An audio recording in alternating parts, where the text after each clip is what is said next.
She only followed the rules, refused to let his dog board. To her, it was just procedure. To him, it was silent, steady, unbroken, heavier than the entire terminal's impatience. Within minutes, arguments erupted, veterans stood, and a soldier revealed more truth than any boarding pass could carry. And then, something no passenger expected happened. The entire flight was grounded. What secret did this man hold? Why did one wordless stand still the air traffic of an entire airport? The airport at dawn never truly felt awake, yet it never truly slept. Fluorescent lights buzzed overhead, casting their pale glow across long rows of tired travelers, slumped in seats too rigid to offer rest. The windows lining the terminal showed only darkness, broken here and there by the orange gleam of runway lights, blinking steadily against the horizon. Inside, the hum of machinery, the murmur of distant voices, and the occasional scrape of rolling suitcases created a rhythm that seemed endless. As though the building itself breathed in mechanical sighs. The coffee stand near Gate 12 opened early, and already the line curled around the corner. Businessmen in wrinkled suits tapped their phones, checking schedules that had already changed twice before sunrise. Parents tried to quiet restless children, one hand juggling sippy cups, while the other wrestled with strollers that never folded, as easily as promised. A college student clutched a backpack heavy with patches and pins, earphones blocking out the announcements that echoed faintly over the intercom. Everyone moved in patterns familiar to this place. Steps guided not by thought but by habit, shuffling forward, sitting, waiting. The gate monitors glowed in blue and white, announcing departures to cities most of the travelers cared little about. To them, the destinations were less about place than obligation: meetings, funerals, reunions, returns. The air itself carried impatience, heavy with sighs and the scent of stale carpet cleaned too many times with too little effect. At Gate 14, a young woman in a gray hoodie leaned against her suitcase, her face hidden behind a paperback novel. Her eyes moved across the page, but she barely absorbed the words. Her mind was fixed on the hour remaining before boarding, on whether the plane would be on time, on whether her ride would be waiting when she landed. 2 seats down, an elderly man clutched his boarding pass like a lifeline, checking it every few minutes as though the numbers might change in his hands. His coat was too heavy for the season, but he didn't remove it. Everywhere, there were small acts of waiting, feet tapping against the floor, knuckles rapping on armrests, eyes fixed on the second hand of watches. The impatience did not come in bursts, but lingered like static, filling the gaps between announcements. The intercom crackled suddenly, a distorted voice repeating the familiar litany. Flight 327 to Chicago, now boarding first-class passengers, and those needing special assistance at Gate 12. The words rose above the hum, but no one really listened. They had heard it all before. Travelers stood, gathered their bags, moved in a slow tide toward the jet bridge. The terminal carried its own scent, the burnt bitterness of coffee, the faint grease of breakfast sandwiches, the chemical tamps of cleaning agents. Beneath it all was something else, something metallic, as though the very air remembered the machines parked just beyond the glass. It was not pleasant, but it was constant. Those who passed through often barely noticed. The fluorescent lights flickered once, dimmed briefly, then steadied again. No one remarked on it. This place always felt just on the edge of breaking, like a tired machine held together by habit rather than design. The walls carried the marks of thousands of hands brushing past. The scuffs of suitcases dragged too roughly, the faint gum stains pressed into corners no cleaner had reached. Yet beneath the weariness, there was movement. A janitor swept steadily down the corridor, his broom scratching lightly across the tiles.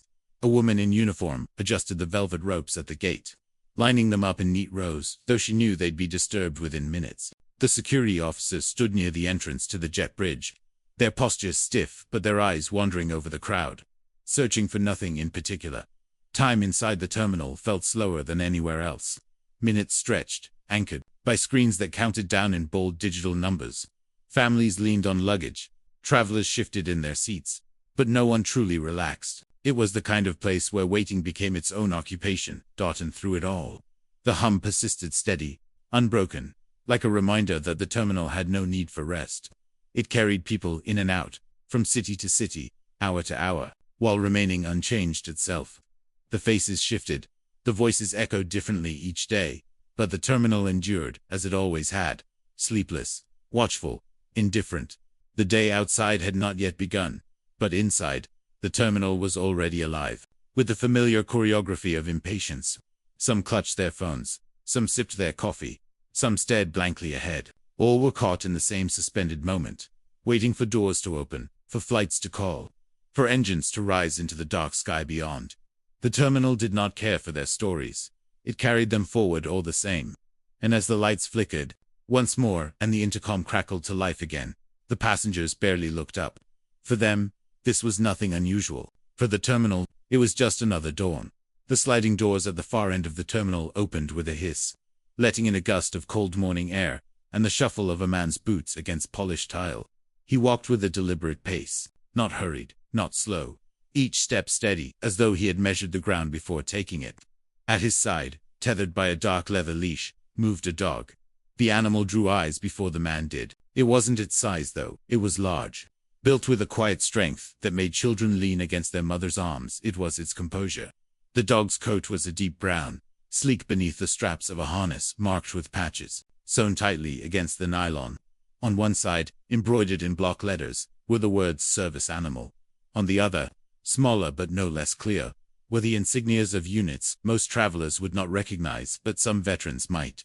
The animal walked without hesitation, its head held level, its ears flicking only slightly to the buzz of the terminal, its eyes fixed forward with a focus that felt almost human. It did not pull against the leash. It did not sniff at trash bins or flinch at the clatter of luggage. Wheels, it simply moved in time with the man beside it, step for step, as though the two were pieces of a single whole. The man himself carried little more than a worn duffel bag slung across his shoulder. His jacket, though plain, bore the faded outline of a patch, long removed. His face carried the weathered look of someone older than his years. Lines etched deeper, not by time but by weight carried too long. He did not look around as he entered the terminal. His eyes remained forward, steady, focused on the glowing monitor above the gate. A few travelers glanced at him, their eyes lingering on the dog before sliding away. Service animals were not common in every terminal, but they weren't unknown, either. Some passengers nodded faintly, acknowledging without words what the harness meant. Others frowned, curious, but kept their questions silent. Children were the ones who noticed most, eyes wide, fingers pointing until parents hushed them with quiet hands. The man reached gate 14, his steps slowing as the dog halted with him, sitting instantly at his side without command. Its gaze shifted upward, scanning the rows of seats, the counter, the uniformed agent tapping at a keyboard behind the desk. The animal's stillness carried more discipline than any shouted order could. Even in the restless current of the airport, it was a point of calm, unmoving, unwavering. The man placed his duffel at his feet and drew a folded paper from his jacket pocket. His movements were practiced, efficient, not clumsy, despite the early hour. The boarding pass bore the marks of a printer tired from too many nights of use, its edges crumpled slightly from being checked more than once. He held it in one hand, his other resting lightly on the dog's harness around him. The terminal carried on. A woman wrestled with an overstuffed carry-on bag, the zipper threatening to burst. Two teenagers argued quietly about which seat would give them the fastest escape when boarding was called. A man in a business suit scrolled through his phone, muttering about time zones and meetings already running late.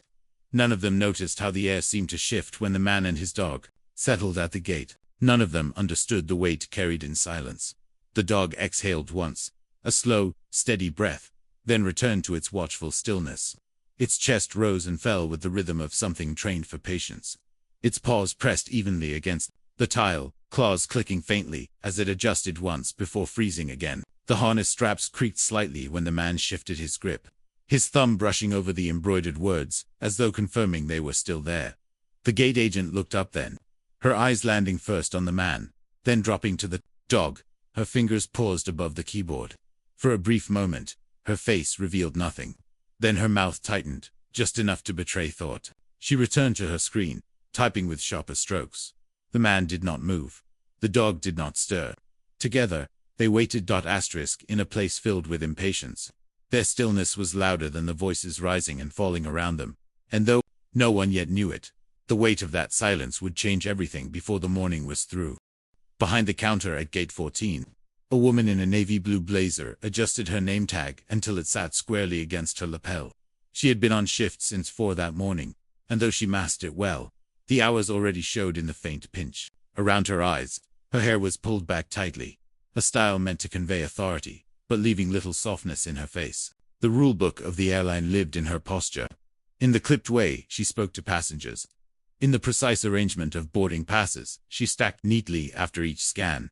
Her desk was a small world of order inside the chaos of the terminal. The stapler, always to the left. The stack of boarding envelopes aligned in perfect corners. The printer tray cleared every half hour. She followed procedures as though they were scripture. For her, they were. Protocol kept the morning from dissolving into disorder. The monitor above her head blinked with flight details. Its blue screen a litany of times and numbers she could recite from memory. Chicago delayed 30 minutes. Atlanta boarding soon. Dallas on time. She announced them without inflection, voice steady into the microphone, repeating the words she had spoken countless times before. Then her gaze settled on the man at the front of her boarding line. Not his face at first, her eyes fell instead to the dog sitting neatly at his side. The harness stood out against the animal's dark coat. The embroidered letters "Service Animal" catching the sterile light above. Her hand froze for just a moment on the boarding pass she was about to collect. She had seen animals pass through before: emotional support cats stuffed nervously into carriers, therapy dogs on their way to hospitals, the occasional small service dog guiding someone with a visible disability. But this was different. The dog was large, commanding, its presence steady in a way she found unsettling. It was not the animal that concerned her most, though it was the paperwork. Regulations spoke clearly. Documentation had to be produced, form signed, certificates presented. Not just a vest, not just a patch. Proof. The rulebook made no room for doubt, no space for judgment calls. The airline's policy manual sat thick and bound in the office behind her desk, but she hardly needed it. She knew the sections by heart. She cleared her throat and held her hand out toward the man. "Sir," she began, her voice firm, "I'll need to see your documentation for the animal before I can allow you to board."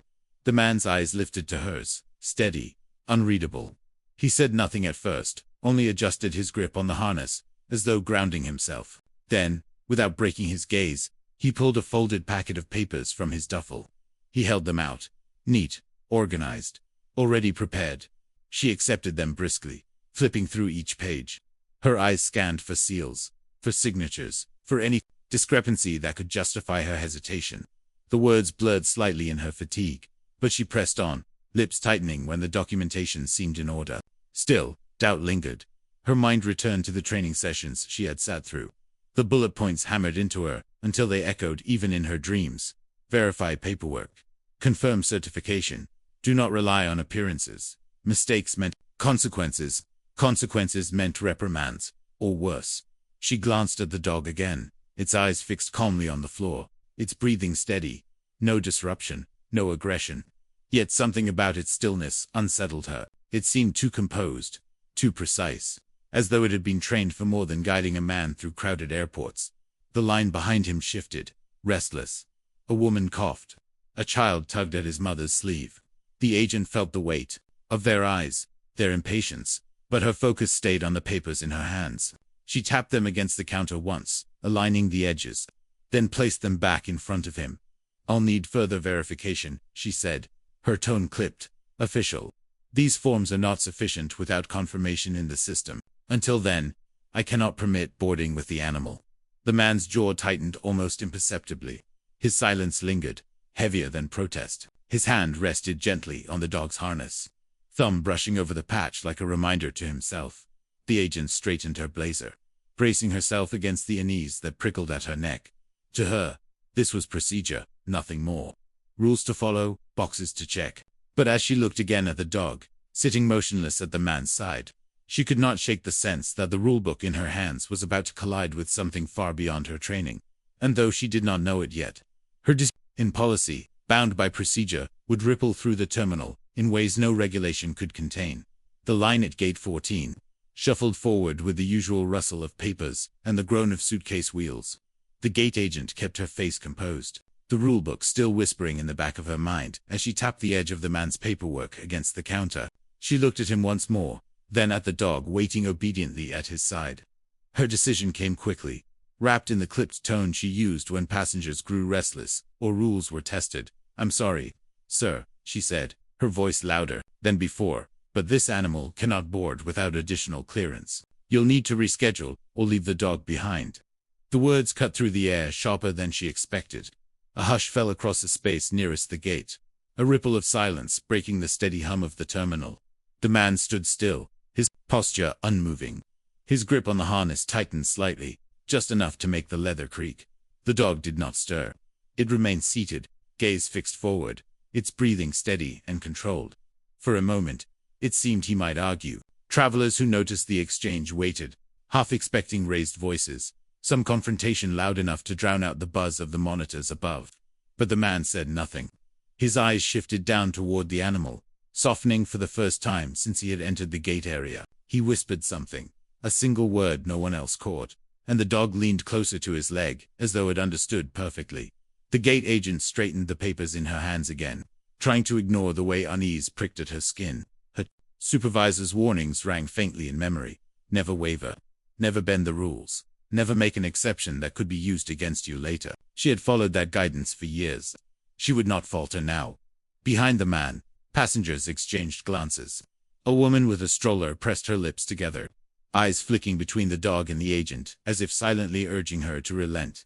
A college student further back shook his head and muttered to his neighbor, "That's a service dog, isn't it? Why won't she let him through?" The neighbor shrugged, but their eyes lingered. Two, a boy, no older than 7, leaned forward in his seat across from the counter. His wide eyes fixed on the animal, then darted to his mother. "But he's good," he whispered, tugging on her sleeve. "Why can't he go?" His mother hushed him quickly, her voice tense. But the question hung in the air like a truth no one else wanted to voice aloud. The man finally looked up again. His eyes steady, his voice calm when he spoke. "He's not just a dog," he said quietly, though the words carried enough weight to silence the whispers around him. "He's trained, he's needed. He goes where I go." The gate agent's mouth pressed into a thin line. She had heard versions of this before, passengers insisting their animals were essential, begging exceptions, bending rules to suit themselves. But something about the man's tone, his restraint, unsettled her. He was not begging. He was not shouting. He was simply stating a fact, as if there were no room for interpretation. Still, her training guided her reply. "I understand, sir, but policy is policy. Without confirmation in the system, the animal cannot be permitted on the flight. I cannot make exceptions." His silence returned. He did not argue again. He simply stood there, one hand on the harness, the other resting. At his side, the stillness of him, mirrored in the dog, pressed more heavily on the room than any outburst could have. Passengers nearby shifted uncomfortably.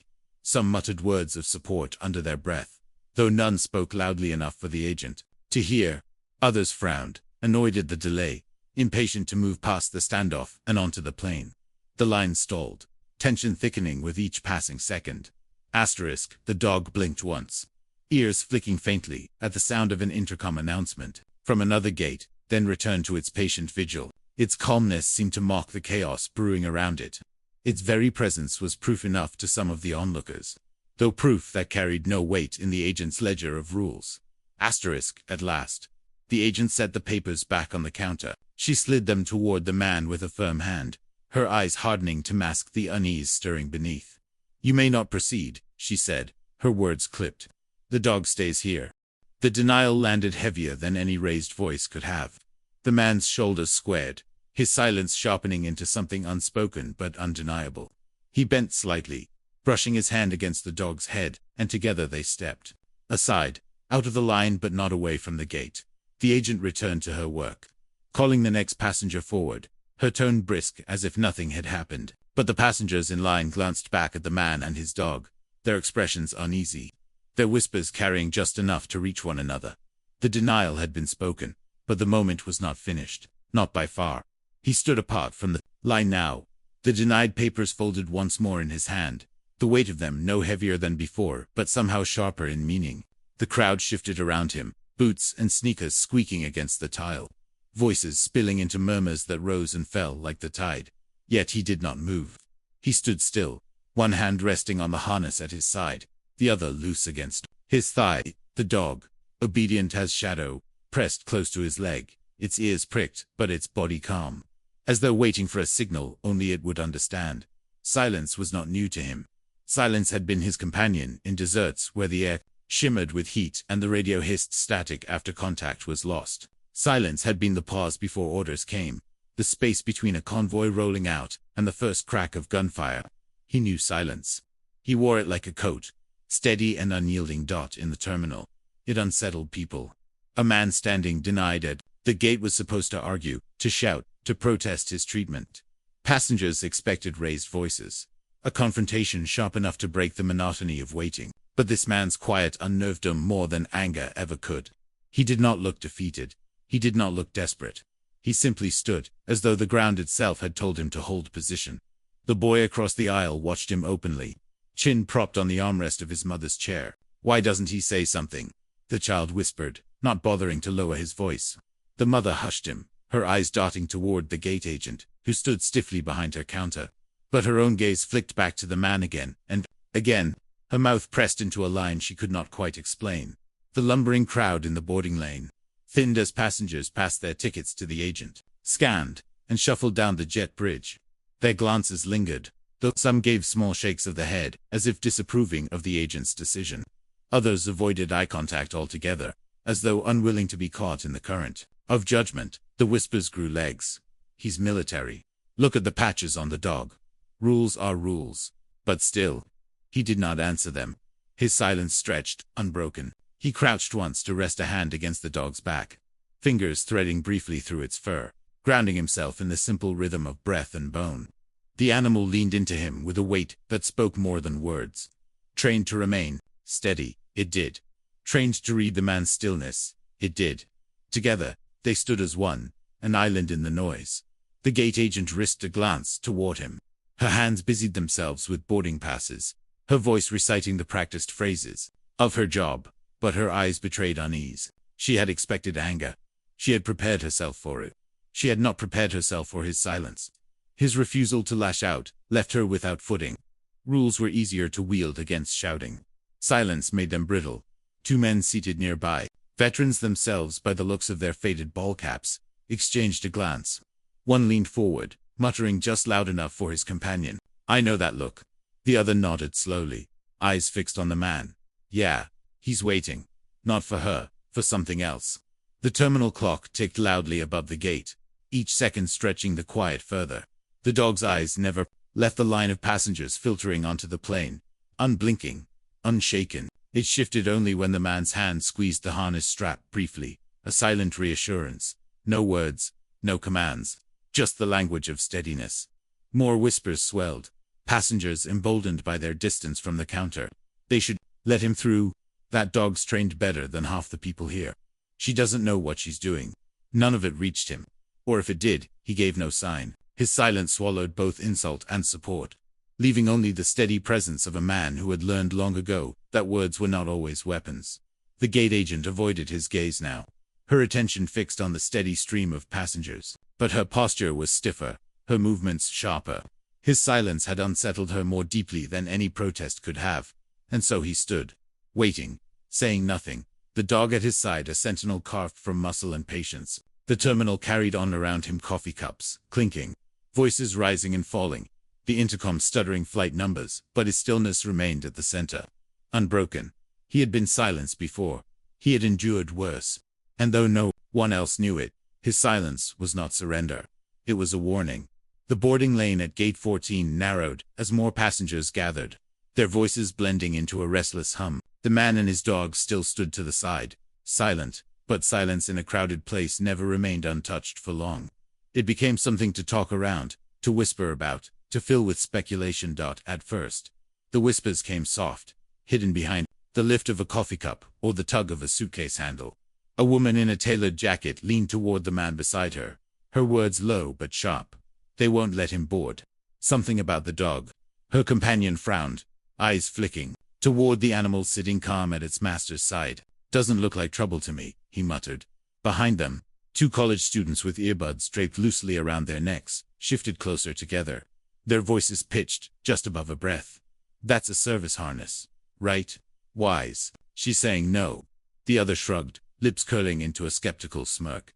"Maybe it's fake. People do that, you know." Yet his eyes lingered, uncertain, on the animal's steady composure. The murmurs grew legs, carried further down the line. A family waiting to board glanced nervously at the dog each time it adjusted its paws. The father whispered to his wife, It's trained, you can tell. Look how it doesn't even move. She nodded, but worry pinched the corners of her eyes all the same. Their children stared openly, wide-eyed and curious, until their mother pulled them close at the counter. The gate agent stiffened, hearing the low tide of voices. She pressed her lips tighter, clicking her keyboard with sharper strokes. She could not afford to waver. Protocol demanded certainty, and passengers rarely saw the mess behind the rules they mocked. But each murmur felt like a draft slipping under the door, eroding her control. The dog shifted once more, head lifting slightly as a voice rose in the line. An older man with a cane muttered not to his companion, but to anyone listening. That dog's seen more than any of us. Anyone with eyes can tell. His words were met with silence first, then the shuffle of agreement. A few passengers nodded quietly. One even murmured, "He's right." The whispers turned into a kind of current, pulling the crowd's attention toward the man who had not spoken since his quiet statement to the gate agent. He remained a still point, his silence a contrast to the restless movement of the line. His hand rested on the harness, his thumb brushing against the edge of the embroidered patch, as though he felt the words sewn there. Murmurs carried judgment. Some customers wronged, others as suspect. Poor man, they should let him through. You can't be too careful these days. That agent doesn't know who she's dealing with. The voices swirled, tangled, until the truth blurred into rumor. Children asked questions their parents didn't answer. Why can't the dog go? Is the man in trouble? Parents hushed them quickly, embarrassed, but their own gazes lingered with unease.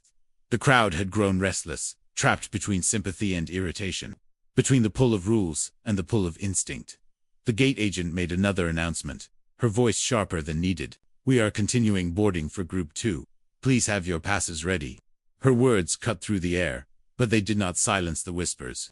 The murmurs only softened, shifting tone but not disappearing. In the far corner, two veterans, wearing caps stitched with faded campaigns, leaned together, their whispers different from the rest. "He's one of us," one said simply. The other nodded, eyes fixed on the man's posture, the dog's unwavering discipline. "I know that. Look, he's waiting."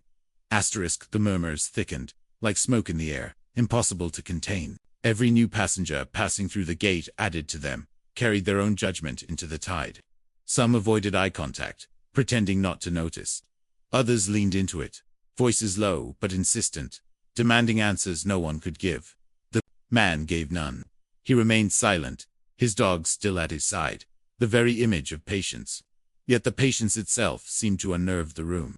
The more he said nothing, the more others felt compelled to speak for him, about him, around him. His silence became the axis on which the whole gate turned. And though no one admitted it aloud, a quiet unease settled under the murmurs. Rules had been followed. Yes, protocol had been upheld. But something about the denial felt wrong to them. Something out of balance. The dog's steady watchfulness. The man's silence, it all whispered of a weight no rulebook could measure. The murmurs continued, threading through the line, through the rows of seats, through the terminal itself. None of them yet knew how quickly that unease would sharpen into something more.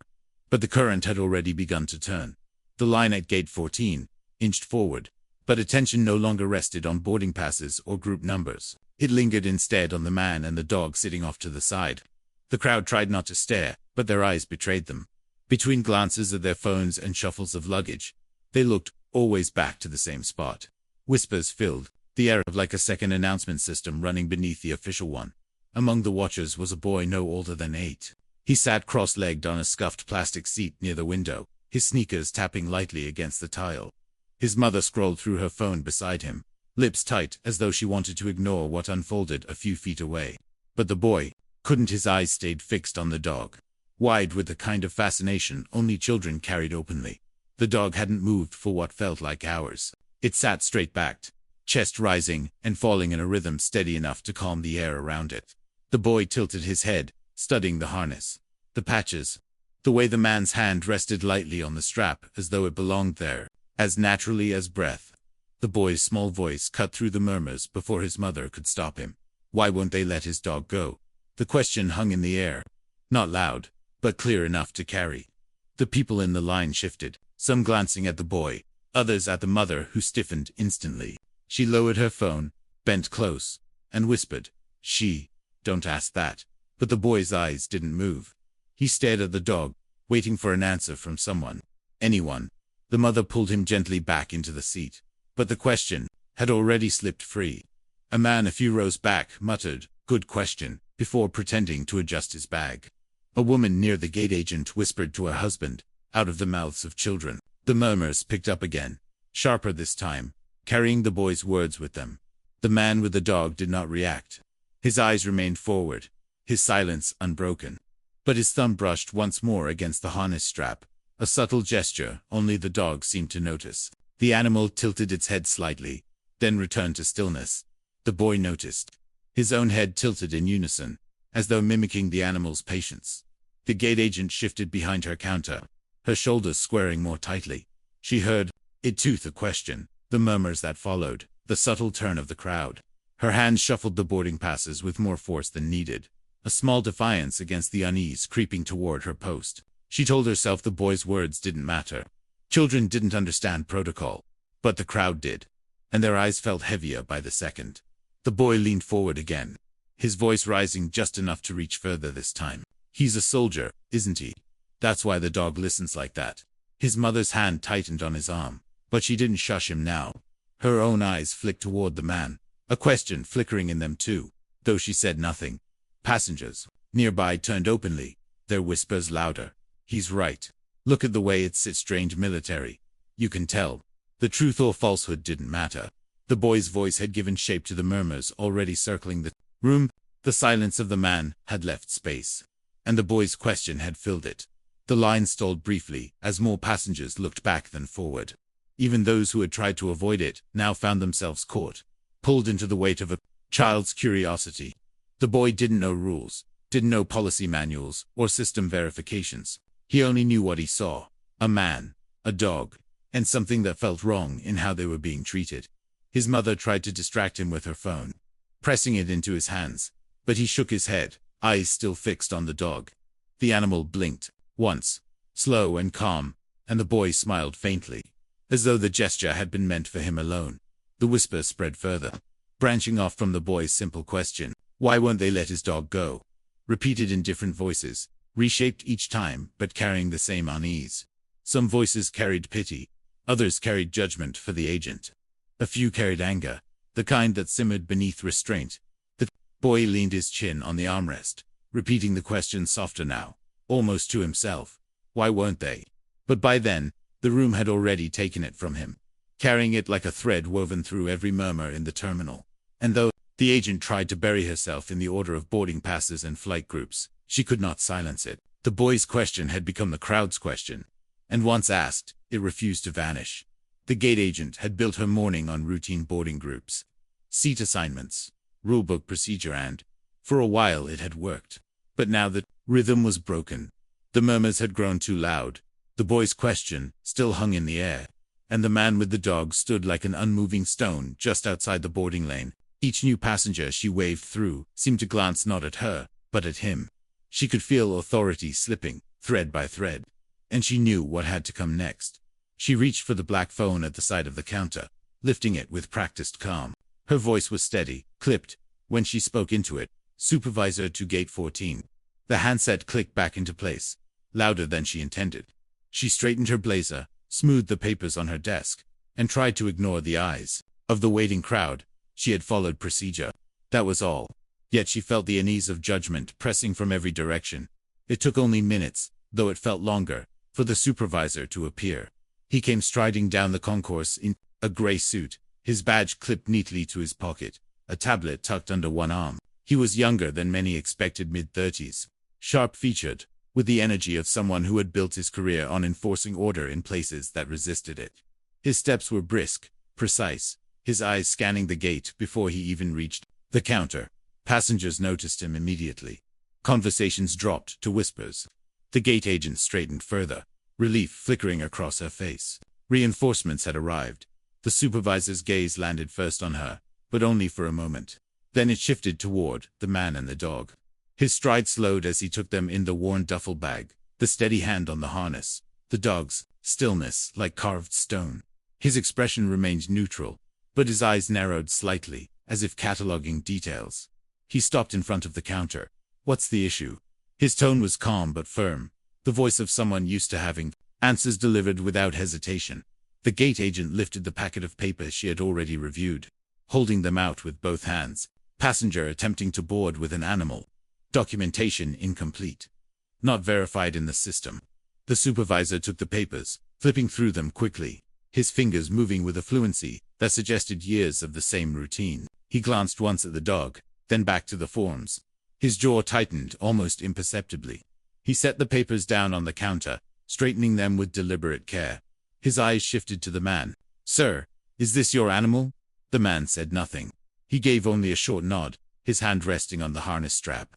The dog remained seated, its gaze fixed on the space ahead, posture flawless. The silence stretched. The supervisor cleared his throat. "You understand our policy requires verification." His words were even, but something in his tone suggested he was treading carefully. He had noticed the eyes of the passengers, the way they leaned in, waiting. He knew this was no longer a quiet exchange. The gate agent folded her arms tightly, eager for confirmation, for her decision to be reinforced. She did not see how the murmurs carried around them, sharper now, biting at her composure. A man in line whispered, "It's a service dog. Anyone can see that." Another added, "This is ridiculous." The boy near the window said it again, louder this time. "Why can't the dog go?" His mother hushed him, but her face was pale. The supervisor heard it all. He kept his expression still, his eyes on the man and the dog. He had seen discipline before. He had seen silence that carried more weight than words. Something about the posture unsettled him, the way the dog mirrored the man's steadiness. The way neither seemed out of place, even in the middle of a restless terminal. The supervisor tapped the papers once against the counter, his thumb brushing the edge of the signature line. He exhaled through his nose, slow. Then he looked at the gate agent. His voice measured. "Hold boarding. Temporarily." Gasps rippled through the passengers waiting. Boarding held meant delay. Delay meant schedules ruined. Connections missed. Murmurs rose immediately, irritation, mixing with curiosity. Judgment feeding speculation. The man did not react. The dog did not stir. Together they waited, silent, as though they had expected this pause all along. The supervisor turned slightly, speaking low into his tablet, fingers moving across the screen. His expression remained careful, but his eyes flicked back, often toward the man, as though he sensed something deeper than paperwork at stake. The gate agent clasped her hands, her relief quickly replaced by nerves. She had wanted reinforcement, but now she realized the spotlight had only grown brighter. The decision was no longer hers alone. Passengers shifted restlessly, the murmurs turning into restless questions. "What's happening? Why are we stopped? Is it because of the dog?" The crowd leaned forward, drawn tighter into the current dot, and at the center of it all, the man and his dog remained motionless, silent, patient, waiting. The terminal had grown restless. Passengers who moments ago had shuffled forward with boarding passes in hand now hovered in uneasy clusters, their voices swelling into the kind of low murmur that made walls feel closer than they were. The supervisor stood behind the counter, tablet glowing in his hand, while the gate agent hovered beside him. Her fingers clasped so tightly together, the knuckles whitened. For several minutes, nothing happened. The man with the dog remained still, anchored beside his duffel bag, his silence as steady as the animal at his side.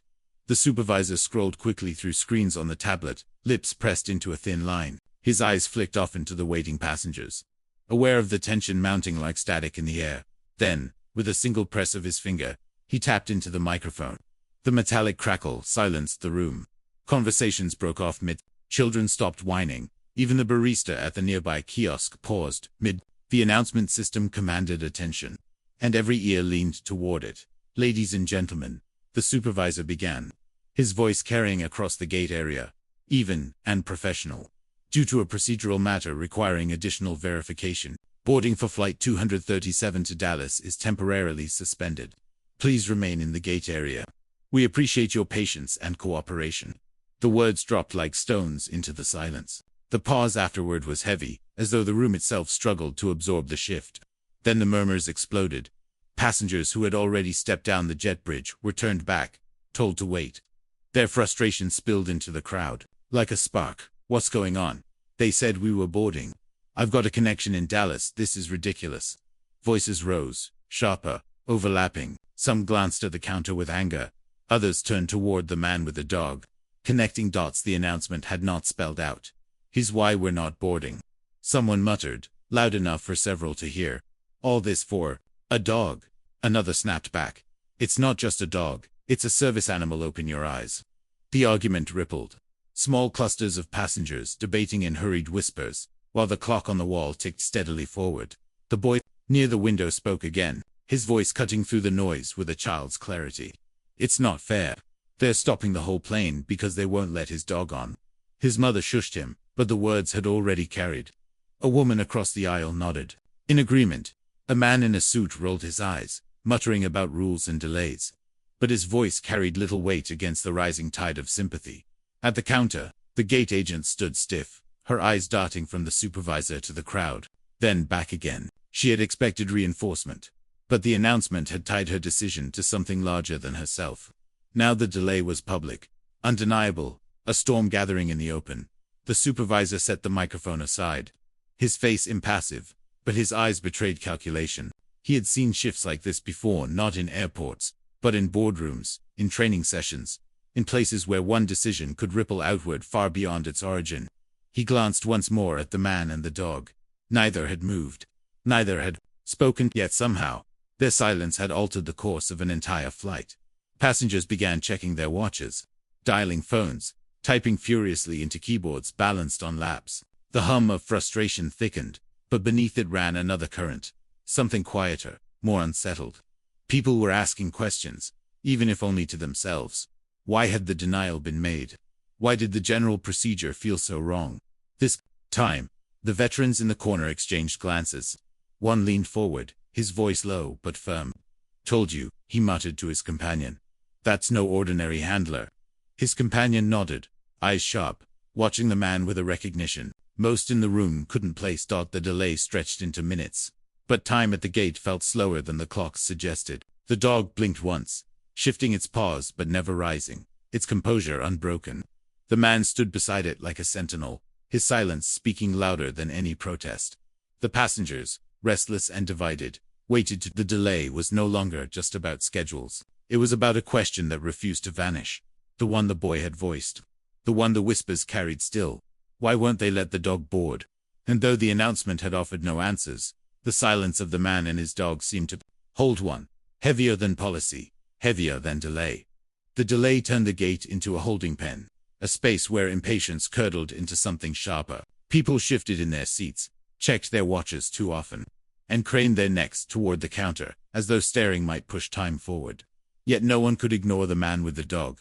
He remained where he had been, placed outside the line, but never outside attention. His stillness drew eyes back again and again, until whispers began to take shape.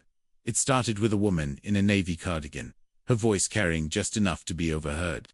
"I swear I've seen him before," she murmured to her husband. "Not here, somewhere else. Maybe the news."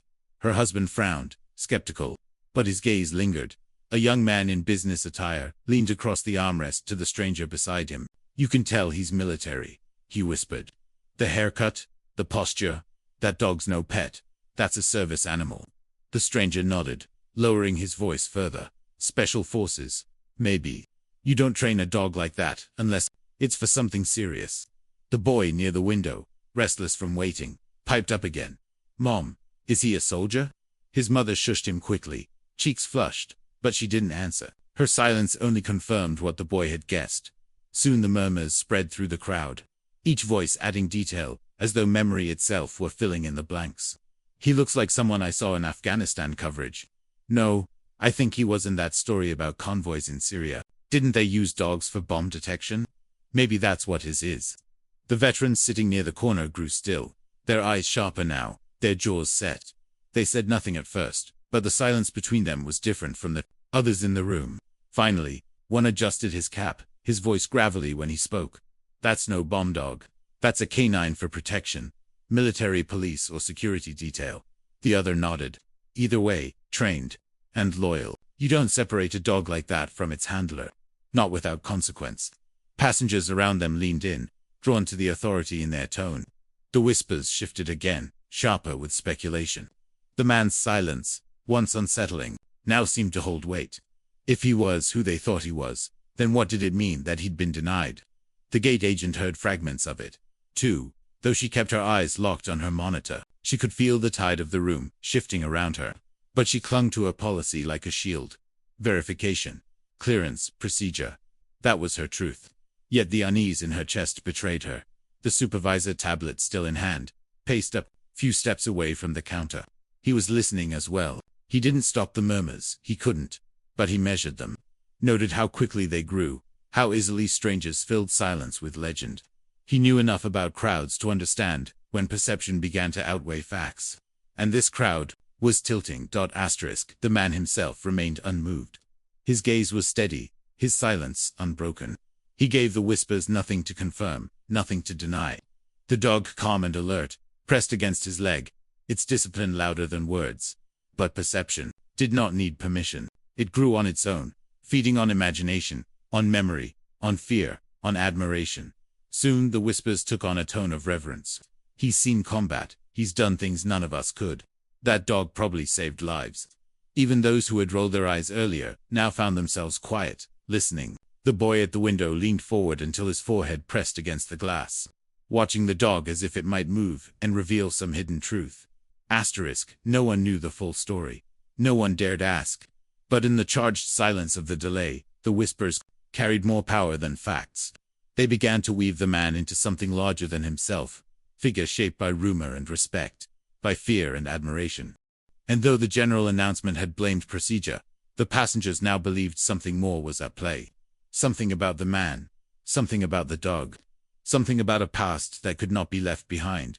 Even in a crowded terminal, whispers thickened, refusing to fade, and the man, still silent, let them build. The whispers had reached a fever pitch by the time the first voice cut through them. It wasn't a child's innocent question or a quiet exchange between strangers. It was sharp, impatient, and loud enough to snap the air in half. "This is ridiculous." A man in a tailored suit barked from the boarding lane. He was tall, broad-shouldered, his carry-on bag parked aggressively at his side. His watch gleamed under the fluorescent lights as he jabbed a finger toward the counter. "We've been sitting here for 15 minutes while you play games over a dog. Some of us have connections. Some of us have business meetings. Are you seriously holding the whole flight for this?" The crowd stirred. A few passengers nodded, their irritation bubbling to the surface, while others shrank into silence, unwilling to pick a side out loud. The boy by the window flinched at the raised voice, pressing closer to his mother's arm. The gate agent stiffened, shoulders pulling square. Her relief at someone else voicing frustration was fleeting.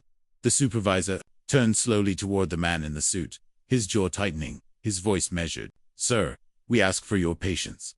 The situation is being handled." "Handled," the man snapped. "I see a uniformed animal and a handler standing there like statues. If it's not cleared, then send them home and let the rest of us move on. Why should 200 people wait for one man and his dog?"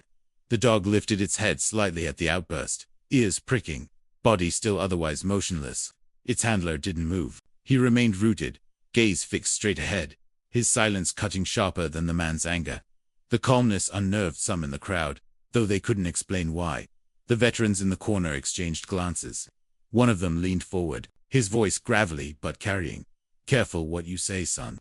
You don't know who you're talking about." The suited man spun toward him, incredulous. "What, you too? You're fine with missing flights because some guy thinks the rules don't apply to him?" The older veteran's jaw tightened. "That man's carried more than you'll ever know. Don't speak on things you don't understand." The crowd rippled again. Some nodded at the veteran's words. Others muttered agreement with the suited man. The divide had opened wider. Passengers pulled into two camps. Those who saw the handler as victim, and those who saw him as obstacle. The supervisor raised a hand, his voice firmer now. "Enough. We will resolve this in order. No one boards until we do." But the suited man wasn't done. He stepped out of the line, closing the distance toward the counter, his voice rising. "Order, this is chaos. Rules exist for a reason. If his papers aren't valid, that's the end of it.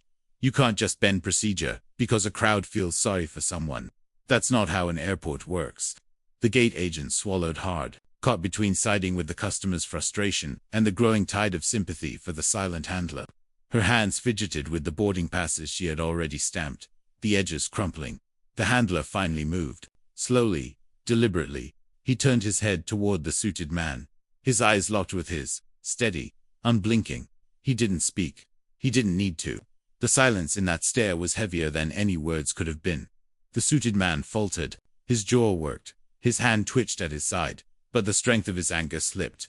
For the first time, uncertainty crossed his face.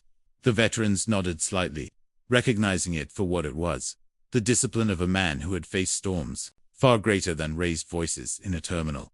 The dog remained still, eyes fixed on its handler's silent command. The room seemed to breathe around them, tension stretching taut as wire. The first confrontation had drawn its lines, but the fight was not over. The room now waited, caught between anger and respect, between rules and recognition, and at the center of it all, the man said nothing.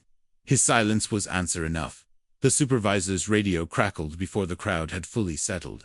A voice clipped and mechanical, cut through the murmurs that still lingered in the gate area. Gate 14. Status update. The supervisor raised the device to his mouth, his eyes sweeping the restless passengers before answering. Hold, in effect. Passenger dispute. Verification issue, he said calmly, though his knuckles whitened against the radio. There was a pause, followed by the inevitable reply. Security en route. The words carried farther than intended. The suited man who had shouted earlier smirked, satisfied. Finally, he muttered, loud enough for a few nearby to hear. They'll sort this out. His confidence sounded brittle, but it gave him a renewed sense of triumph. Others shifted uneasily, their voices threading into anxious whispers. Security. A woman near the window repeated, her tone alarmed. She turned to her husband. Over a dog. It's more than a dog, someone else countered. Look at it trained, like the military. The boy at the window perked up, tugging on his mother's sleeve. Are the police coming? She hushed him again, but her eyes darted nervously toward the doors that led deeper into the terminal. The gate agent felt her stomach twist. She had called for the supervisor to back her up, not for uniformed officers to descend. Yet now that wheel had been set in motion.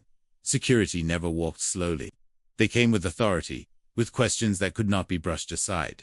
And the crowd, already taut with unease, would only grow sharper once men in uniforms appeared.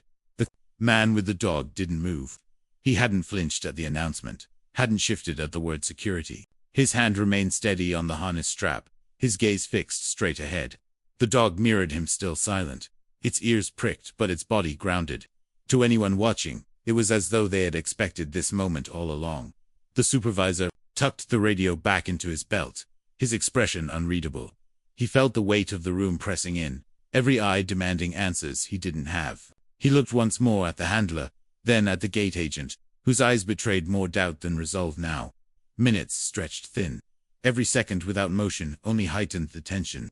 Conversations sputtered and stopped, passengers glancing toward the glass doors at the far end of the terminal, where security would soon appear. The hum of the air conditioner, the roll of a suitcase wheel, even the buzz of the fluorescent lights sounded louder in the waiting silence. Finally, the heavy sound of footsteps echoed down the concourse. 3 officers approached, their uniforms dark against the pale glow of the terminal. Belts heavy with radios and equipment, eyes sharp from long experience. They moved in sync. Passengers straightened in their seats, necks craning. The room pulled tighter around the unfolding moment. The suited man folded his arms smugly, whispering to no one in particular. Now we'll see. The veterans in the corner leaned forward. One muttered, they won't know what they're walking into. His companion nodded slowly, eyes never leaving the handler. The officers arrived at the gate, their boots striking against the linoleum, each step puncturing the quiet. The supervisor met them first, lowering his voice to explain. Snatches carried over to the waiting passengers. Service animal. Verification issue. Disruption. One officer nodded, his gaze already fixed on the man with the dog. The room followed his line of sight.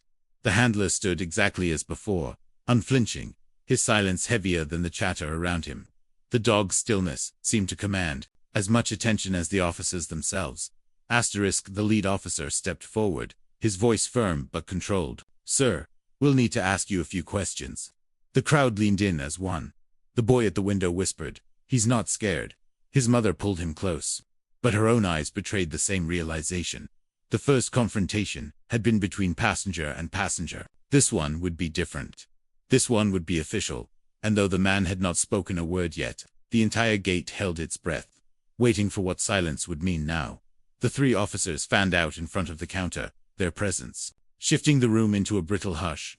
The lead officer, a tall man with cropped hair and a steady jaw, stepped closer to where the handler stood. His boots clicked against the linoleum, the sound carrying like a hammer in the silence. The dog stirred only slightly, its ears twitching toward the movement. Its body remained grounded, posture rigid, as though carved from stone.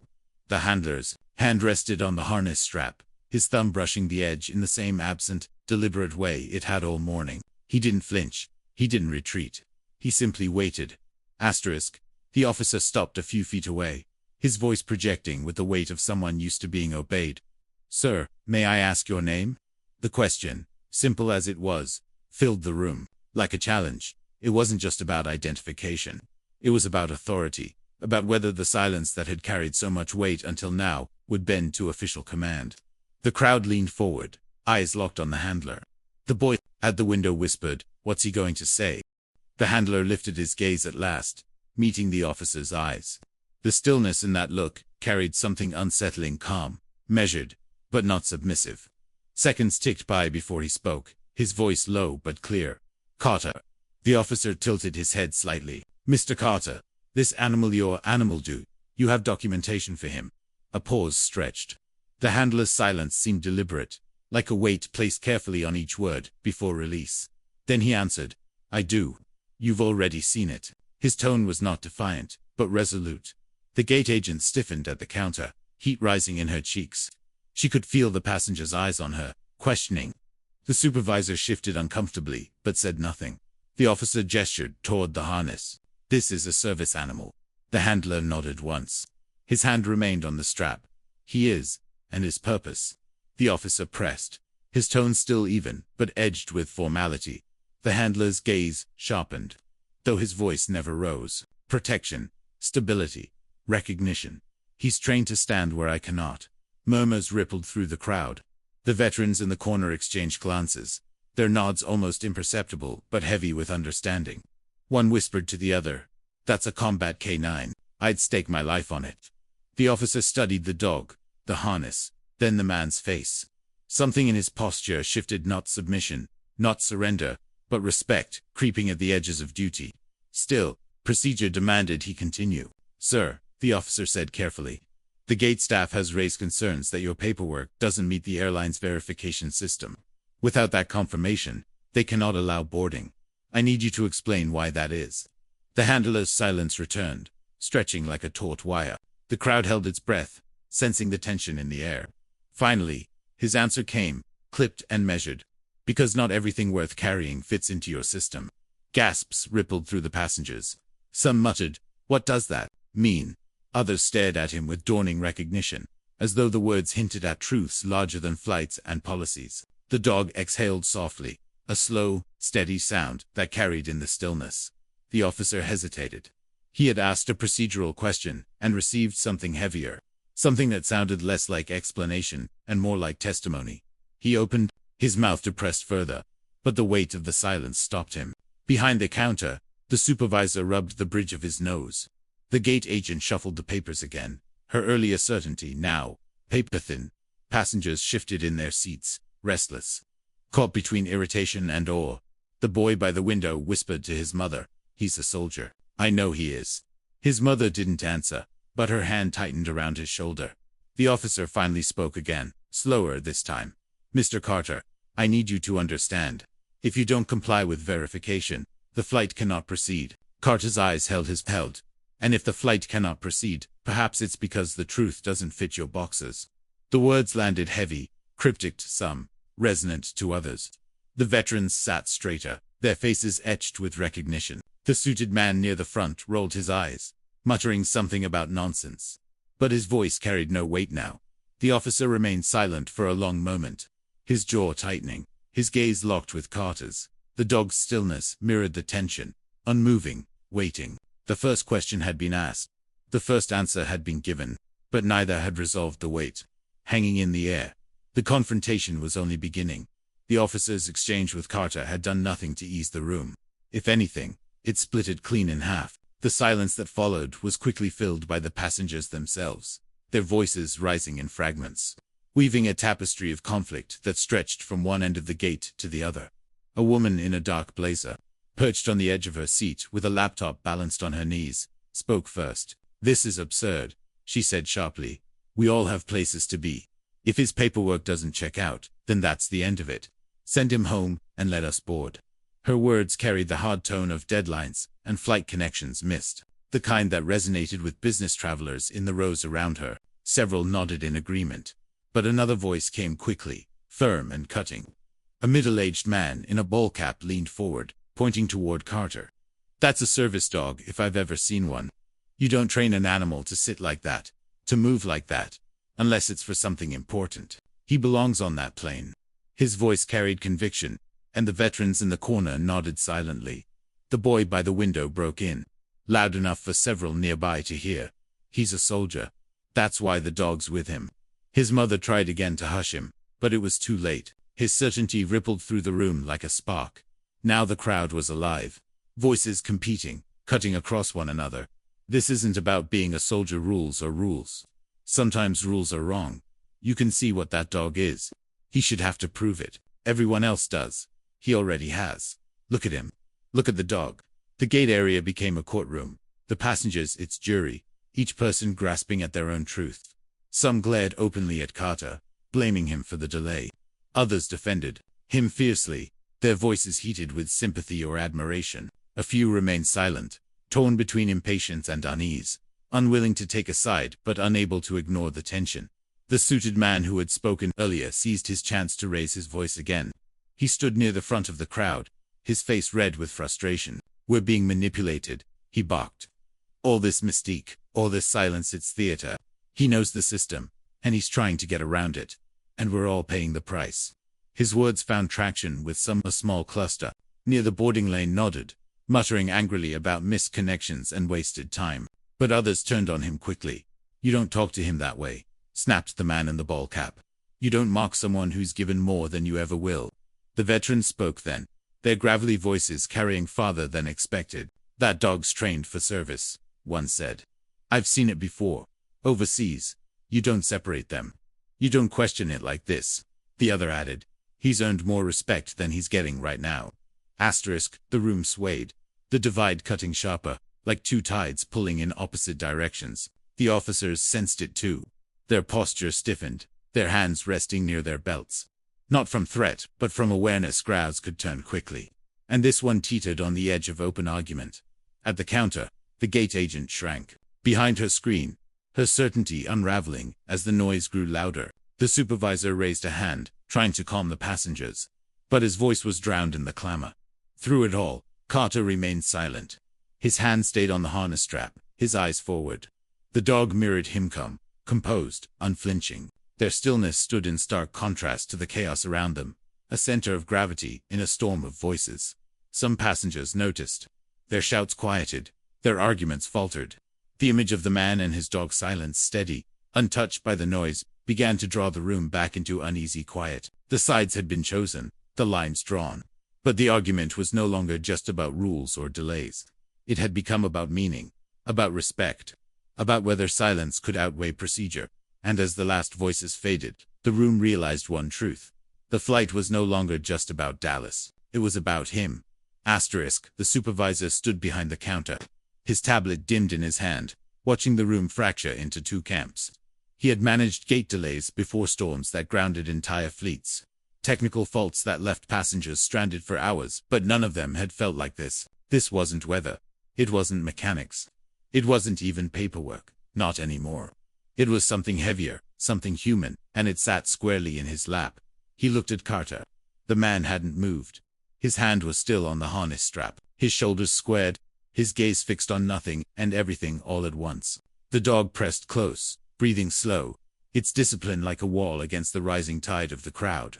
The supervisor had seen plenty of travelers lose their composure at delays, their voices rising, their gestures sharp. But this man carried silence like armor, and that unsettled him more than any outburst could have. The gate agent shifted nervously at his side.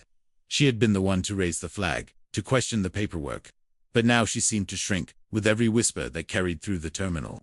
Her certainty was cracking under the weight of judgment, and the supervisor could feel it pressing against him too. The voices of the passengers filled the air like static.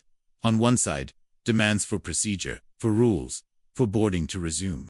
On the other, voices sharp with sympathy, with recognition, with something that bordered on reverence. Both sides looked to him now, not the gate agent, not the officers, not even Carter. Him. His mind ticked through options. Uphold the denial, force Carter to leave, and risk the sympathy of half the passengers curdling into outrage. Reverse the decision, allow Carter and the dog to board, and face the consequences if corporate compliance asked for an explanation. Either way, he would answer for it. Either way, someone would call it failure. He rubbed the bridge of his nose, the gesture half instinct, half desperation. The officers waited too, their stance neutral but expectant. They had the authority to escalate, to detain if necessary, but even they seemed unwilling to move first. They knew the moment was fragile. They knew pushing too hard could shatter it. The supervisor lifted his tablet again, scrolling through Carter's paperwork. The documents were their signatures, dates, certifications, but the airline's verification system had flagged them as incomplete. A clerical error, perhaps. A database mismatch. He had seen it before. Normally, it was simple. Deny, refile, move on. But nothing about Carter was normal. Nothing about the dog was either. He glanced at the veterans in the corner. Their eyes never left Carter. They knew something. They recognized something. And the supervisor, though he would never admit it out loud, trusted their silence more than the official system glowing on his screen. The suited man's voice cut through again. What are we waiting for? Make a decision already. Some of us have lives beyond this gate. His words drew nods from his corner, scowls from the rest. The supervisor inhaled slowly, steadying his voice before speaking. We're reviewing. That's all I can say right now. It was the safest answer, but it wasn't enough. The crowd stirred again, restless voices clashing like waves against a seawall. He looked at Carter one last time. The man's silence carried weight the supervisor could not explain. It wasn't defiance. It wasn't arrogance. It was steadiness, the kind that made his own authority feel smaller by comparison. The dog's unflinching posture only deepened. The supervisor knew then that no procedure could solve this. This was no longer about rules. It was about judgment. His judgment. The dilemma pressed down harder than the fluorescent lights above, heavier than the muttering passengers around him. He could end it with a command. But whichever way he chose, the echoes would not leave this gate. The choice was his, and the silence waited. The room's tension had become unbearable, like a string pulled too tight. Every shuffle of feet, every cough, every rustle of paper sounded louder than it should have. The supervisor stared at his tablet, frozen by the choice it demanded, while the gate agent busied herself with meaningless clicks on her keyboard, pretending to work. The officers remained at the ready, their eyes locked on Carter, waiting for the slightest movement to tell them what to do next. And then, from the far corner of the gate, a voice broke the silence. It was gravelly, deep, the kind of voice carved by years and sandpapered by smoke. Enough of this, the veteran said, rising slowly from his seat. His movements were deliberate, each step heavy with age but steady with conviction. He wore a faded cap embroidered with the insignia of his old unit, a detail most had ignored until now. As he stood, the crowd shifted, their attention sliding away from the counter and toward him. The other veteran at his side, younger but still marked by time and uniform, rose to gather. They carried the kind of presence that made people instinctively straighten in their seats. They weren't loud. They didn't need to be. The older one spoke again, his voice filling the room without strain. You people arguing about rules and paperwork, do you even understand what you're looking at? He pointed toward Carter with a slow, steady hand. That man has carried more than any of us will ever know. And that dog, he paused, eyes softening as they landed on the animal. That dog is not here for show. He's here because he's earned his place. Just like his handler. Murmurs rippled through the passengers. Some shifted uncomfortably, while others leaned in, drawn to the authority of a voice that had clearly lived through more than travel delays. The younger veteran added, his tone sharper, I've seen dogs like that overseas. They don't leave their handler's sides. They don't get confused. They don't make mistakes. They save lives. You don't separate them, and you damn sure don't tell a man who's walked through fire with one that he doesn't belong. The suited man near the front scoffed, though the sound faltered under the weight of so many stares. How do you even know he's one of you? He asked. His tone tried for confidence, but carried only fragility. The older veteran turned his gaze on him. The kind of look that stripped arrogance down to bone. Because I know the look. Because I've worn it. And because silence like his doesn't come cheap. It's earned. Through years you'll never imagine. The gate fell quiet again, the passengers caught in the grip of his words. The officers shifted slightly, their eyes flicking between Carter and the veterans. Even they seemed to hesitate, as though weighing the truth carried in those voices against the regulations printed in their manuals. The boy at the window whispered, awe threading through his voice. I knew he was a soldier. His mother didn't hush him this time. She stared, transfixed, like the rest. Carter himself didn't react. He stood as he had all along, hand resting on the harness, eyes forward. But the stillness now seemed larger, heavier, as though the veteran's words had cast a frame round it, forcing everyone else to see what had always been there. The supervisor lowered his tablet, his hands trembling slightly. The words had shifted the balance of the room. Rules still mattered, but now they stood against testimony spoken with the weight of lived history. His dilemma had grown heavier, but the path through it was starting to reveal itself. The veteran settled his cap back on his head, his voice quiet but steady. Don't treat him like a problem. Treat him like what he is. A man who's already done more than enough for all of us to sit here and argue. No one answered. They couldn't. The truth in his words was too heavy to deny. The flight was still grounded. The rules still waited. But the silence that followed was different now. It was no longer charged with doubt. It was thick with recognition. And for the first time that morning, Carter's silence wasn't alone. The weight of the veteran's words hung in the air, long after he sat back down. The passengers who had been loudest before, now shifted uneasily, in their seats, staring at the floor or fiddling with their phones. The suited man crossed his arms and leaned back, his jaw tight. But his silence betrayed that even he felt the tide had turned. At the counter, the supervisor stood motionless. His tablet still glowed faintly in his hand, the screen displaying the red banner that had triggered all of this verification error. For 15 years, he had lived by those banners. Red meant stop. Red meant deny. Procedure was not negotiable. The airline had drilled that into him more times than he could count. Follow the system. Don't improvise. Don't expose yourself. But standing in front of him was a man who had not spoken more than a handful of words, and yet commanded the entire gate with silence. And behind him, a room full of passengers, divided but waiting, watching him as though his decision would determine more than just whether a flight left on time. The weight pressed on his chest, heavier with every second. He scrolled again through the paperwork, his finger trembling as it brushed the glass. The documents were there. The certifications were official. Everything looked correct. It was the system that had failed. The airline's database hadn't recognized the format, some bureaucratic mismatch between agencies. He knew it. The agent knew it. But the rulebook allowed no exceptions. He exhaled slowly, pressing his palm flat against the counter. He could feel his own reflection staring back at him in the glossy surface. Tired eyes and thinning hair. A man who had always done what was asked of him, even when it made no sense. But this morning, as the veteran's words replayed in his ears, he realized that doing what was asked might not be enough anymore. The gate agent looked at him nervously. What do we do? She whispered, her voice barely audible over the hum of the terminal. He didn't answer right away. Instead, he looked out at the passengers. Their faces told him what the manuals never did: frustration, confusion, reverence, guilt. Some wanted to board. Others wanted to wait. All of them wanted him to decide. Finally, he spoke. His voice was steady, though his hands betrayed a slight tremor. Override it, he said. The gate agent blinked. Sir. He set the tablet down firmly on the counter. Override the error. Issue clearance manually. I'll take responsibility. Her mouth opened in protest, but no sound came. She had never heard him speak like that.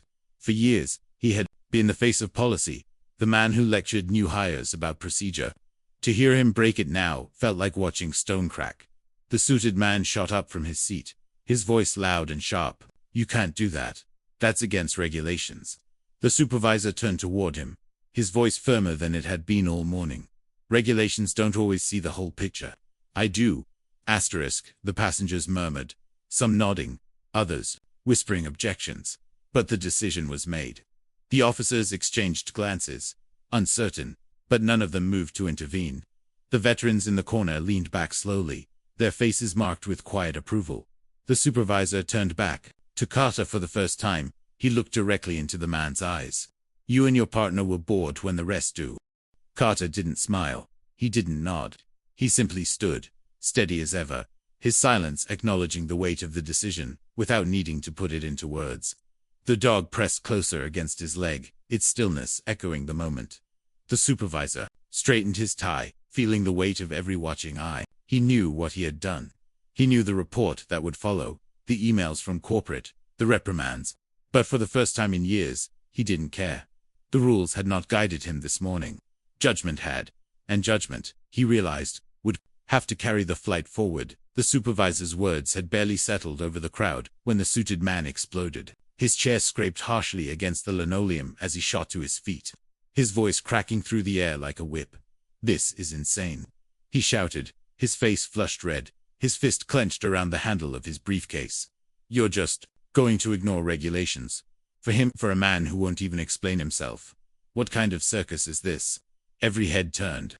The veterans stiffened in their seats, their eyes narrowing. The officers shifted their weight, hands brushing their belts, though none moved forward yet. The boy by the window clung to his mother's arm, whispering nervously, "Why is he yelling?" His mother pressed a finger to her lips, her gaze locked on the confrontation dot. The suited man jabbed a finger at Carter, his voice growing louder. "You think silence makes you important? You think dragging a mutt into an airport makes you special? We all have stories. We all have struggles. That doesn't give you the right to hold up an entire plane." Gasps rippled through the crowd. The dog lifted its head, ears flicking, its muscles tightening subtly at the sound of anger directed toward its handler. Carter's hand pressed more firmly against the harness, a wordless command that kept the animal anchored. He still said nothing. His silence seemed to infuriate the suited man even more. "Look at him," the man raged, turning to the passengers around him. "Not a word, not an explanation. Just standing there, letting all of you turn him into some kind of hero. And you're eating it up because you'd rather worship a mystery than face the truth that he's wasting our time." The supervisor raised a hand. "Sir, I need you to lower your voice." "No," the man snapped, cutting him off. His voice cracked with raw frustration, his polished composure unraveling. "I won't lower my voice. I paid for my ticket, just like everyone else. I have a right to demand order. And I won't be silenced because some washed-up soldier thinks the world still owes him." The words hit like a slap. The veterans rose halfway from their seats, fury flashing in their eyes. One muttered under his breath, "Watch yourself." The younger veteran clenched his fists, but the older one placed a steadying hand on his arm, forcing him back down. The crowd seethed. Some passengers shouted back, "You don't talk about him that way. Sit down before you embarrass yourself. Show some respect." But others, quieter and fewer, nodded reluctantly, their fear of delays and missed connections feeding into the suited man's anger. The divide that had been simmering all morning flared open again. The officers finally stepped forward, their voices firm. "Sir, that's enough. Sit down." But the man wasn't finished. His words turned sharp, spitting venom, as though each syllable could claw back control. "Respect. You demand respect for a man who hides behind a dog, who can't even say why he's here. Fine, then explain it." He swung his glare back to Carter. "Tell us why you deserve special treatment. Or admit you're nothing more than a coward." The room froze. The insult hung in the air like smoke, thick and suffocating. Even the officers hesitated, shocked by the cruelty of it. Carter lifted, his eyes at last, meeting the suited man's stare. He didn't speak, he didn't flinch. But the steadiness in his gaze was enough. The dog's head rose higher, its muscles taut but controlled, a mirror of its handler's restraint. The silence that followed was louder than the outburst itself. The suited man, chest heaving, looked around as if expecting support.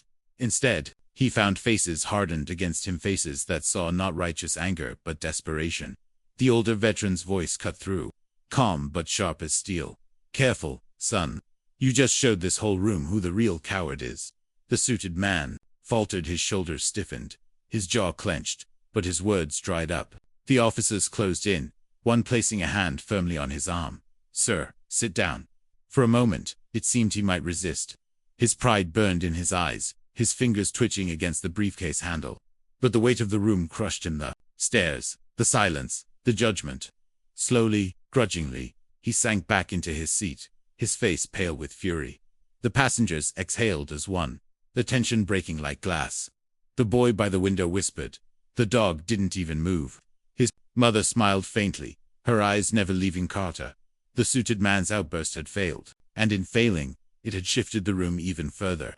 Carter hadn't needed to say a word. The silence had spoken for him. The air after the suited man's collapse was thick, almost unbreathable. He sat hunched in his chair, glaring at the floor, his outburst now a brittle memory that no one wanted to touch. The supervisor adjusted his tie nervously. The officer stood in a loose triangle, and the passengers whispered in low tones that never rose above the hum of the fluorescent lights.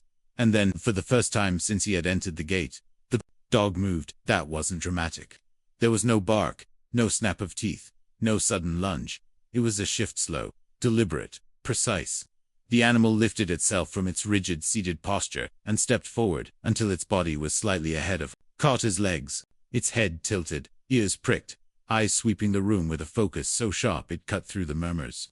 The single step drew more attention than the suited man's shouting ever had. The boy at the window gasped. He moved, he whispered, tugging his mother's sleeve.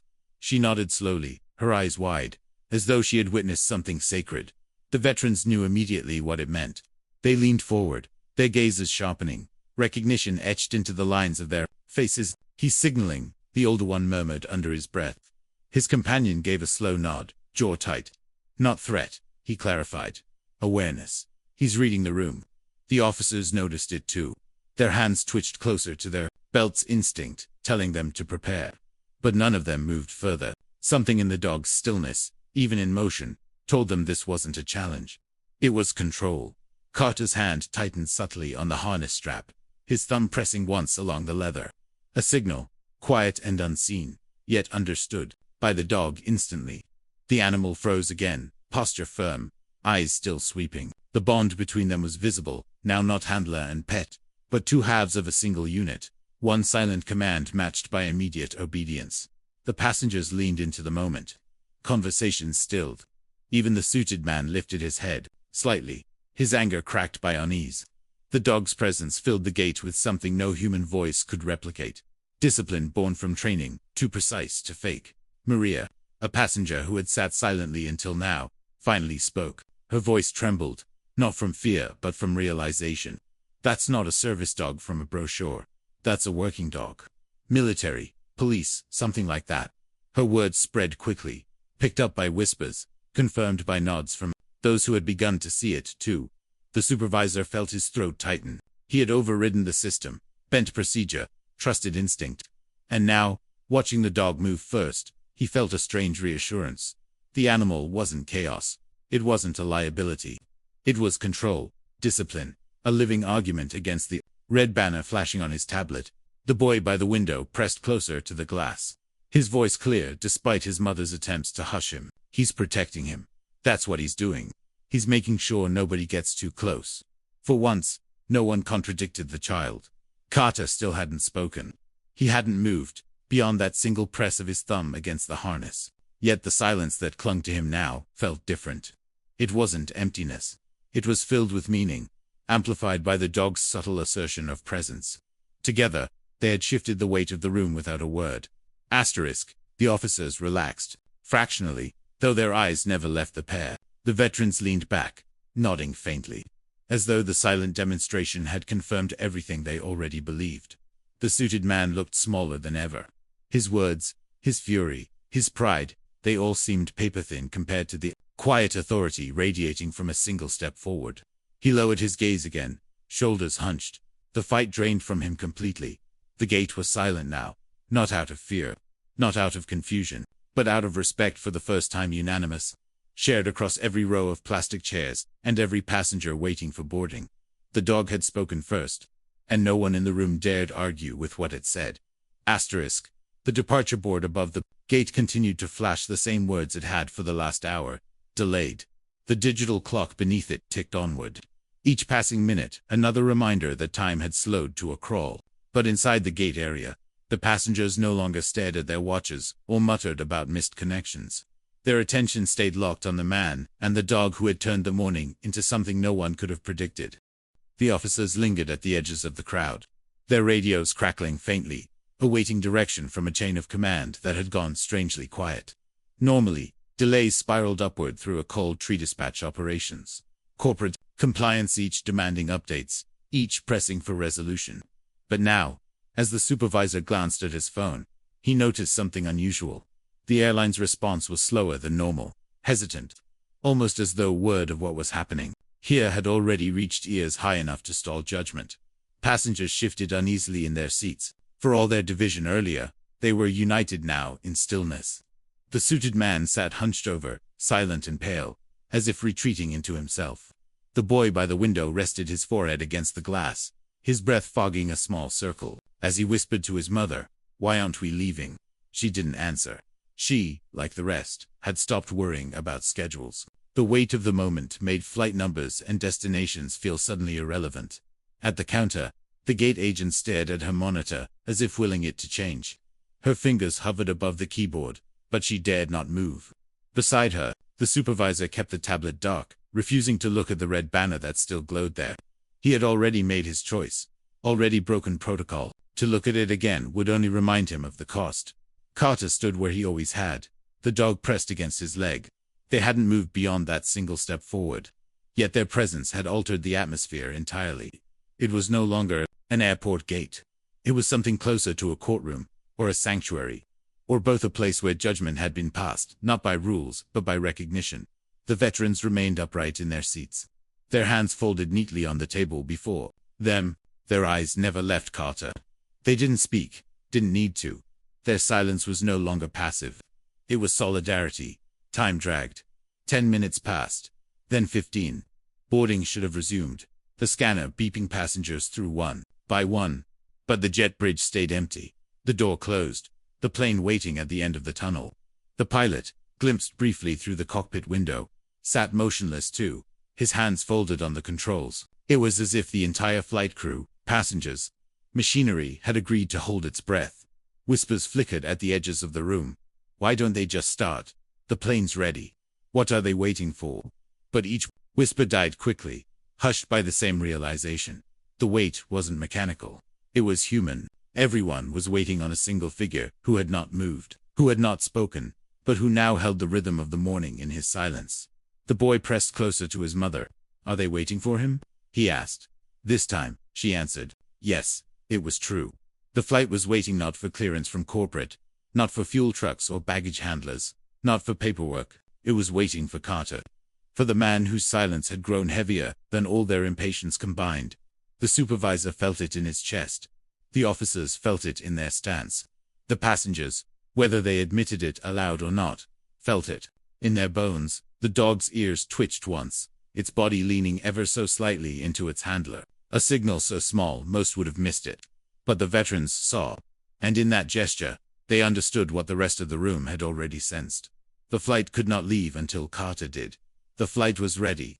But it would wait, because silence had grounded it more effectively than any storm ever could. The moment stretched longer than anyone expected. What had begun as an argument over paperwork had grown into something that consumed the entire terminal. The departure board still blinked, delayed, its indifferent glow reminding everyone that time was slipping away. But none of the passengers complained now. They sat in their rows of molded plastic chairs, waiting, watching, suspended in a silence that seemed thicker than air. The suited man who had shouted before kept his head down, his briefcase clutched tight against his knee. The boy at the window whispered questions into his mother's sleeve, his voice full of curiosity but hushed as though afraid to disturb the weight of the room. The veterans sat still, their hands folded, their eyes steady on Carter. Even the officers, trained to enforce and control, seemed reluctant to break the quiet. And then it happened. The gate phone rang. Its shrill buzz shattered the hush, snapping every head toward the counter. The gate agent jumped, fumbling with the receiver. She nodded quickly, her eyes flicking nervously toward the supervisor. A brief, tense exchange followed, words too low for the passengers to hear, but the effect was immediate. The supervisor stiffened, his jaw tightening, his fingers pressing hard against the countertop, as though bracing for impact. He ended the call with a clipped "understood." Slowly, he turned to face the room. "The flight will remain grounded until further notice," he said, his voice measured but heavy. Murmurs rippled through the crowd, confusion, frustration, disbelief. But the weight of his tone silenced them. Quickly, "What do you mean grounded?" someone asked. The supervisor adjusted his tie, his eyes scanning the passengers. then landing briefly on Carter. This is no longer a routine matter. Higher command has intervened. Until they give clearance, no one boards. The words settled like a stone dropped into deep water. Passengers shifted uncomfortably, their voices rising in fragments. Higher, come on. Who called this in? Why here? But no answers came. The officers remained stone-faced. The agent buried her eyes in the glow of her monitor, and the supervisor refused to elaborate. Carter stood exactly as he had for the past hour, silent, still, one hand on the harness strap. But now, the silence around him felt different. It was no longer passive, no longer just the byproduct of routine delay. It was deliberate, heavier silence, chosen not by him alone, but by forces above, forces that had decided the flight would not leave without resolution. The veterans exchanged glances. The older one muttered, "Figures. Someone knows." His companion gave a grim nod. "They always do, eventually." The suited man leaped to his feet again, but his voice carried less fire this time. "You can't be serious. We're being held here because of him." He gestured wildly toward Carter, but fewer eyes followed his lead. The earlier outrage had drained from the room. Now, passengers simply looked at him with annoyance, as though his voice was nothing but static against the gravity of what was unfolding. The boy at the window whispered, "They're waiting for him." His mother didn't contradict him. Supervisor straightened his shoulders, his decision already made for him by the call. "Ladies and gentlemen, until clearance is issued, this gate will remain closed. You may wait here, or rebook if you wish. But this flight is not departing." The hum of the terminal seemed to dim. Travelers who had once been impatient were now still, their eyes drawn inexorably back to Carter and the dog at his side. The pair stood as they always had, unmoved by the chaos, unmoved by the whispers, unmoved even by the announcement that had tethered an entire aircraft to the ground. And in that stillness, every passenger understood the truth, even if no one spoke it aloud. The plane wasn't grounded because of a clerical error or a mechanical fault. It was grounded because one man, and the dog pressed close against him, carried something larger than schedules, larger than rules, larger than anyone in that room could name. The jet bridge door stayed shut. The plane waited, silent on the tarmac. The passengers waited, hushed in their rows of seats. And Carter's silence, steady and unbroken, held them all there, grounded by something more powerful than any storm.